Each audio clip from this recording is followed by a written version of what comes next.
जनाब भाई मुदस्सिर साहब, भाई अख्तर साहब, भाई मीर साहब, ਤੁਹਾਡੀ ਨਜ਼ਰ ਸ਼ੇਰ ਹੈ ਕਿ ਹੱਸਦੇ ਰਸਤੇ ਗੁਲਸ਼ਨ ਦੇ ਵਿੱਚ ਮੌਸਮ ਜਦਣ ਖਿਜ਼ਾਂ ਆਵੇਂਦਾ ਹੈ,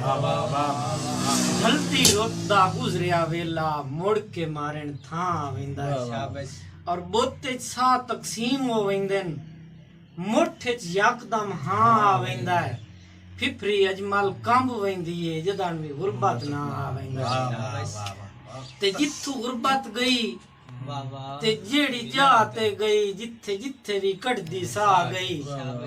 हे अखी दा वेखुण कसम खुदा दी उसे थार ते हो निवा गई। और बंदे अजमल इस दे ना तू ही डर देन, ए दी जिथु ताई अपेड़ हवा गई, हाय हाय दा शोर बुलंद होंदा है, तू निकलो गुरबत आ गई। पानी छेकड़ी शहद क्यारियां नू ए जो दुख जुरत तू जैद हो गए, ਉਹ ਕਿਦੇ ਗੁਲ ਨੇ ਉਸ ਦੀਆਂ ਯਾਦਾਂ ਦੇ ਜਿਹੜੇ ਜ਼ਖਮ ਨਾ ਪੈਦ ਹੋ ਗਏ, ਤੇ ਮੋਇਆ ਮੂੰਹ ਤੇ ਇਜਮਲ ਅਮਸਨ ਯਾ ਨਹੀਂ, ਉਹ ਦੂਰ ਇਤਨੇ ਸ਼ਹਿਦ ਹੋ ਗਏ ਹਨ,